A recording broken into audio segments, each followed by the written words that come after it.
मोनाबिलि समाव जोंनि डिमाकुसि पुलिस स्टेशननि आन्दारावनो थानाय हांस्रा होननाय जायगायावहाय थारमाने मोनसे जाथाय जालांदों। बे जाथायानो जाहैबाय जोंहा थारमाने सासे गामिनिनो सुबुङा दुब्लि फोथारनिफ्राय मारुवा बर' होननाय बिथाङा दुब्लिनिफ्राय फैबाय थादोंमोन। बे फैबाय थानाय समाव लामायावहाय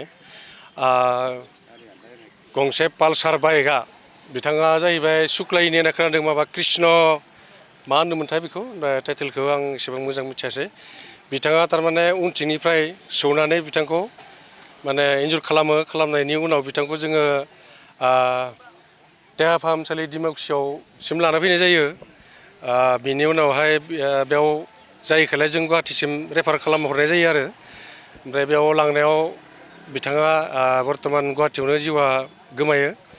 बेखौनो लानानै जेनेबा जोंनि गामिनिफ्राय गासै रायजोआ दिनै डिमाकुसि पुलिस स्टेसनाव फैनानै बै मैयानि जाय सुबुङानोखि जाथाय सौग्रोनानै सासे मानसिखौ थारमाने जिउ फोजोबस्रांबाय, बिथांखौ जोङो मैया डिमाकुसि पुलिस स्टेसननिनो सेकेन्ड आइसि मा इस्लाम मोनथाय बिथांनि मुङा सहिदुल इस्लाम, बिथांनो जोङो हमनानै गथायना होदोंमोन। नाथाय दुखुनांथाव बाथ्राया नैबेनोदि बिथाङा जोंनि गामिनिफ्राय लाना फैनायनि उनावहायनो बिथांखौ पुलिस स्टेसननिफ्राय हगारना होनाया जोंहा एसे सन्देहजनक जानानै थाबाय आरो।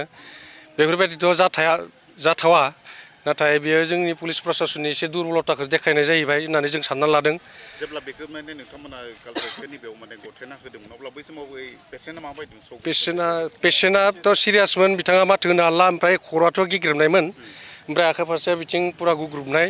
ओमफ्राय जेब्ला जों गावनो दैखांनानै नायो बिथाङा थारमाने हां लससै, अब्लानो जों सानबाय मा बिथाङाथ' आरो जाला। अब्लाबो जों हस्पिटालनिसिम बेब'स्थाखौ लादों।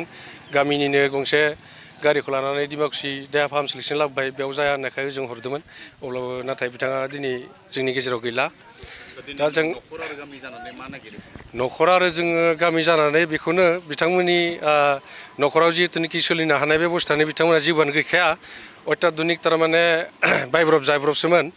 थ' सासेल' फिसाला, बेबो उन्दै।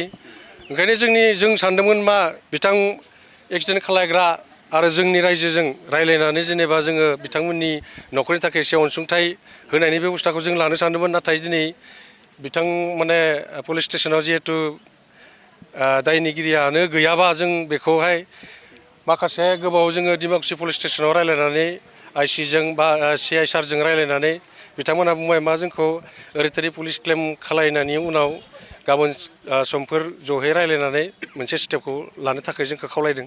आरो बे खावलायनाय लेखायैनो जोङो गाबोन समफोर बिथांनि खामानिखौ मावग्रोनानै जों स्टेपखौ लासिगोन होनना सानदों आरो। बेनिफ्राय बेखौनो बुंनाय जागोन दा जेनेबा जिहेतु बिथां न'खरा जेबोआनो गैया, दा गतिके जोंनि गामिनिफ्राय जों बेखौनो बुङो, बिथां जाय दुखि खालामदों बिथांनि न'खरनिफ्राय एसे माबा होनानै बिथांनि सोलिनायनि राहाखौ जों जाहाथे सावरायनानै लाबोनाय बिथांमोननि न'खराव एसे होनो हायो, जों बेखौ नायगिरदों रायजो राजा हिसाबै। आरो बेथ' होनो गोनांथारखा, मानो होनब्ला बिथांनि न'खराव जेबोआनो गैया, गथ' उन्दै आरो बिथिं हिनजावाबो दुब्लि गैया, मालायनि हासो मावलाबायनानै जादोंमोन।